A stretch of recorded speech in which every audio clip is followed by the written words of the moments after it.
Say sadhu, sadhu, sadhu. So, dear Dhamma practitioners,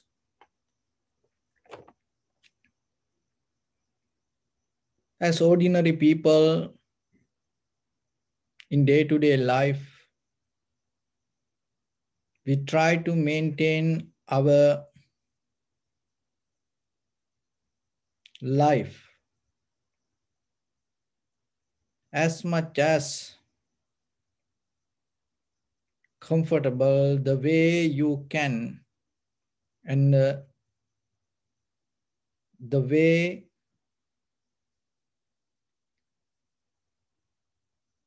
that possible with your eye, ear, nose, tongue, body, and the mind. So from the day that you remember in this life to today, if you look back, and you always try to find the deeper happiness and the satisfaction within yourself. Each and every person try to interpret their own happiness and in their own satisfaction, and they try to go with it. But if you look very carefully, this journey itself not going to take us to any kind of destination. This all the conventional satisfaction leads us to another moment or another life or another existence. And there is no limit. How big this universe, and same like this endless samsaric journey that you can go and without seeing any kind of end. And also you came so far, you came like that journey also. So you are today experiencing this life that you came through eons by eons, through many, many experiences, that everything as a spirit, as energy, is carried inside you. So when you look for the clarity or the understanding or the Dharma or the truth, and sometimes the very first thing that you have to do, you have to let go whatever the things that make you comfortable within your life, your own heart, your own habits. So our life itself means kind of like a repetition of kind of bodily, verbally, and mentally actions. It's a habit. When you look very carefully, we all have certain kind of habitual patterns. And it didn't happen overnight. So in the very first level, remember yourself that whatever you do, if you recognize it as a habit, as a pattern, and it is very important yourself to get out of it. Why? Because with the habitual patterns, you will never come to understanding. So that's why you have to change, you have to moderate, or you have to change your bodily, verbally, and mentally action if you look for clarity. So when it comes to our deeper the foundation of this existence. The mostly we try to look outside and we think it depends on that outside world. So one day there was a Brahman named called Unnabha. So this Unnabha Brahmana came to Buddha and had a discussion, conversation. So then Unnabha Brahmana asked, Venerable Sir, so what is the most important thing for this eye, ear, nose, tongue, body and mind?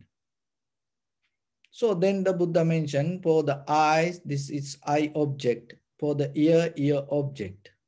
Nose, nose object. Tongue, tongue object. The perception from this outside. That is the most important thing for this eye, ear, nose, tongue, body and the mind. And once the object come to eye, so what happening? The eye consciousness arise. So once the eye consciousness arise, that whatever in eye consciousness, you cannot share it with the ear consciousness. So the eye consciousness itself unique, and the ear consciousness itself unique, tongue consciousness itself unique, nose consciousness itself unique, and the body consciousness itself unique.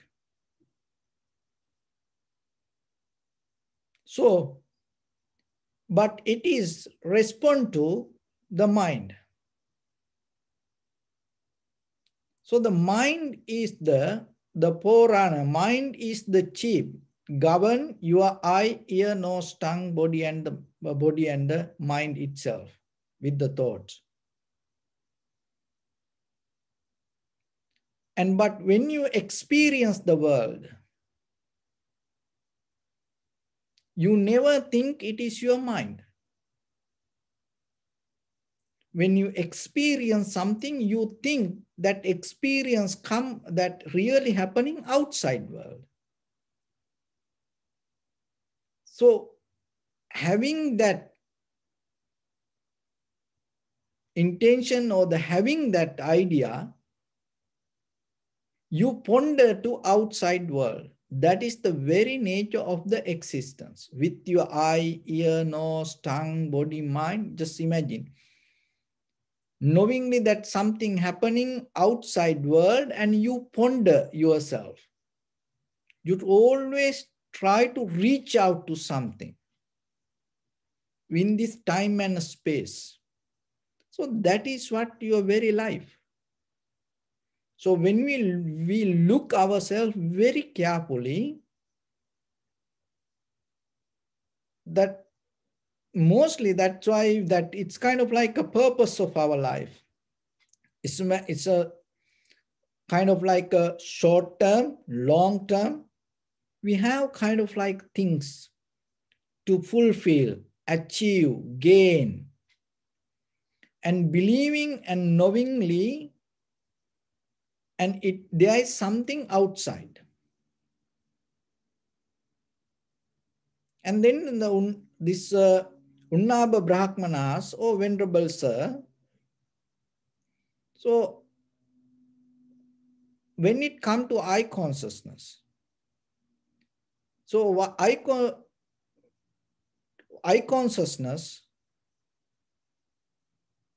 what related with it, to whom it related, to what it related, your eye consciousness, ear consciousness, mind consciousness. So then the Buddha mentioned, so your eye consciousness, ear consciousness, nose consciousness, tongue consciousness, and that everything related to the mind. So then again Unnabha Brahmanas, so Venerable, so what is that what is related to the mind? So then the Buddha said the mind related to the awareness. So the awareness means the recognition.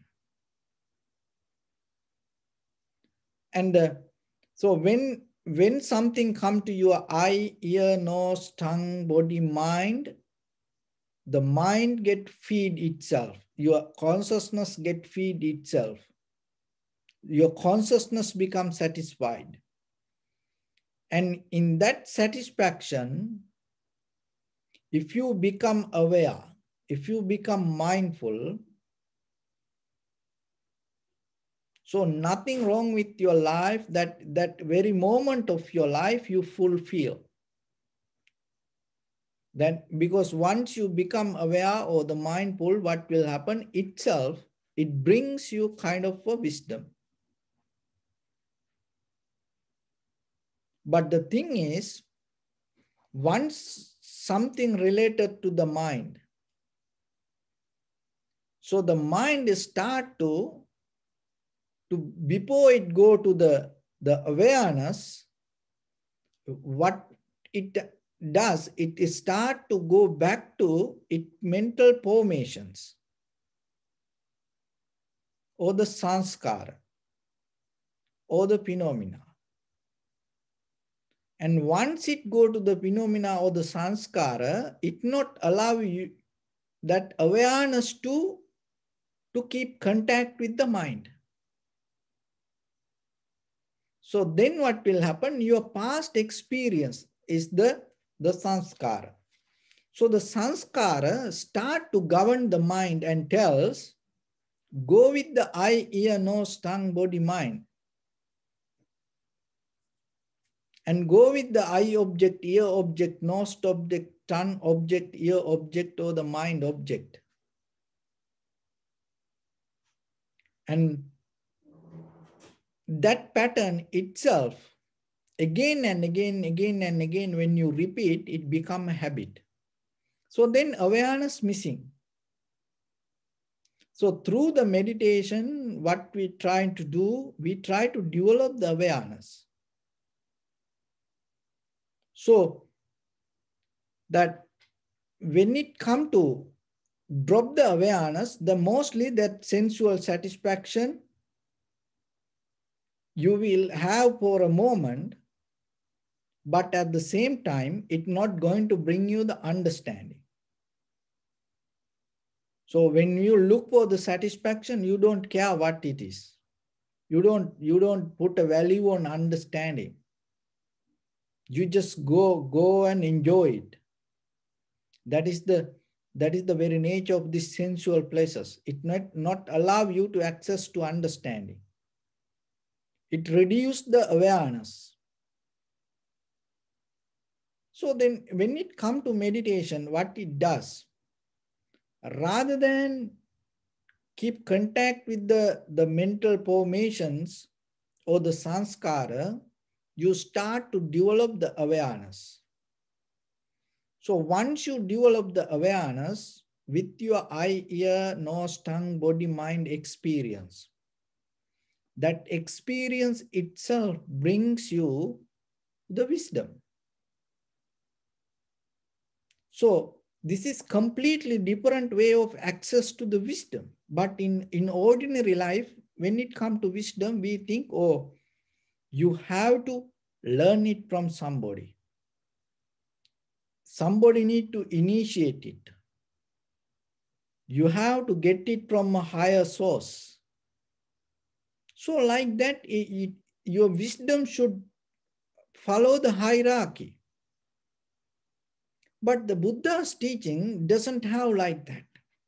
That's why everybody can gain this if you practice. So then when you practice, what you have to practice? When it comes to the practice, it calls satipatthana. Sati means the mind, patthana means the settling down or developing. So regarding what? Regarding your body. So then you have to think in a moment. In this very moment sometimes, your mind can be far away from out of your body. So if the mind is far away from out of your body, if the mind try to reach to something and you missing in this very moment whatever happening around you. So that is what happened to us all the time. So then in this Unnaba Brahmanas from the Buddha, Venerable Sir, once you have the awareness, what is the important thing? Just being awareness is important, but at the same time, after that, what? So then the Buddha said, once you come to the awareness, after that you attain to enlightenment. So you have to gain to the enlightenment. Otherwise, that awareness, what will happen with the awareness? You have the awareness, but that awareness doesn't mean that you're going to end the samsara. See, in day-to-day life, maybe you have the awareness for a moment, but that doesn't mean you attain to the nibbana. So that is the Buddha's vision, because before the Buddha, people look for the awareness, but they never thought about an nibbana. Just being in that awareness, they thought, oh, now everything is okay. But what the Buddha said. So how the awareness can lead you to the nibbana. So the awareness means recognition. How things come to be as they are. There are two ways to recognize. In the first level, you have to recognize things as it is. We talk in samatha. And when it comes to vipassana, you recognize how things come to be as they are. In that recognition, so that is awareness. And in that awareness, you have to observe deeply impermanent, unsatisfactory nature and selflessness. Once you catch that impermanent, unsatisfactory nature, selflessness, what will happen? It will take you little by little deeper. And then within all that experience that come to you with your eye, ear, nose, tongue, body, mind, anymore you're not going to take it as a perception separately, that you recognize itself. It is a coming kind of like it itself arising, existing, and disappearing. So once you have that wisdom, you're not going to see something as thinking it's something happen in the outside world. You start to recognize it is that inside, the way you experience change your life. The way you experience inside you going to create your outside world. But in very conventional way, what is happening? We always think that things happening outside world. When you think like that way, what will happen? You always develop the reactive nature. So once you have that reactive nature, knowingly or unknowingly, there are 4 qualities going to be there with you. So the first one, the chanda or the desire. Why? Because you have to keep going behind it. That strength itself called the desire. Reaching out, holding, following, grasping, harboring, jumping to something, ponder over. So this all, the very nature of the desire, it's the current. And when you are in that journey not going to be pleasant. Because when you try to reach out something, when you try to harbor to something, hold it to something, It is just not only you. There are many other things in this world. Known, unknown, many things around us. And there are a lot of people maybe. And maybe you're trying to reach to something. How about somebody else also try to reach to something? So then what will happen? Those are, that's mean the anger comes. So if once you have the desire, go towards something, reach to something, how it come? Because you believe things happening outside. That's why you try to reach to outside. So once you start that, what will happen? There is those are the anger arise. Why? Because things start to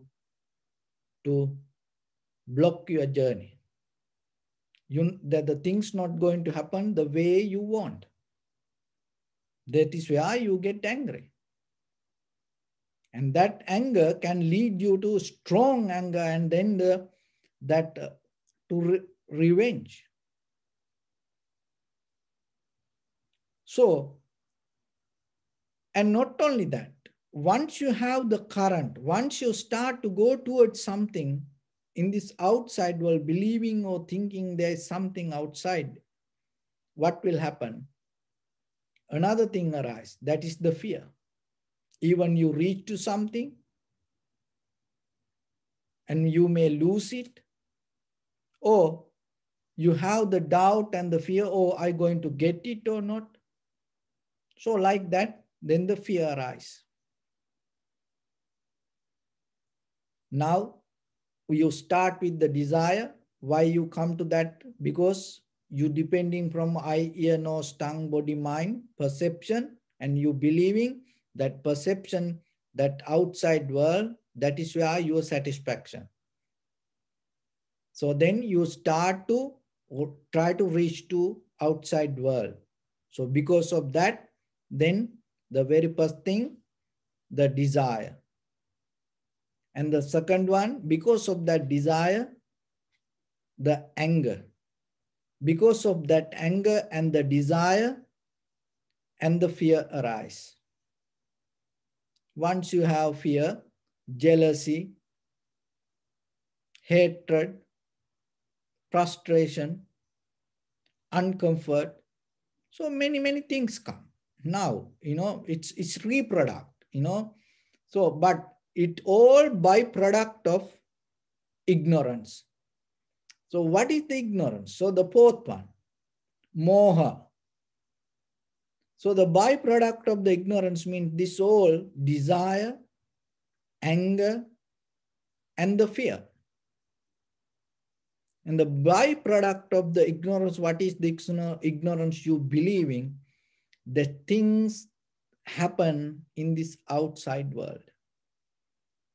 That's why sages like yogis,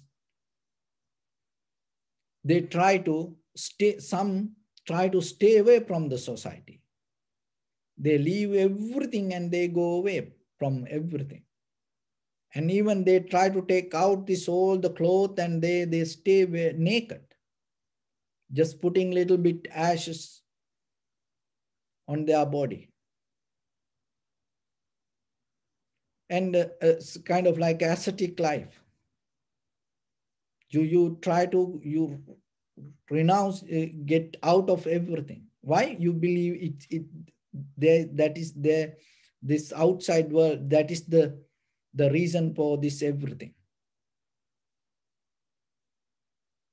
So when it comes to in your day-to-day experience, in this conventional life, when something happens, the very first thing that just start to look the condition of your mind and start to look and how you come to this kind of situation. Rather than blaming to others, it is okay, somehow you're going to blame to others.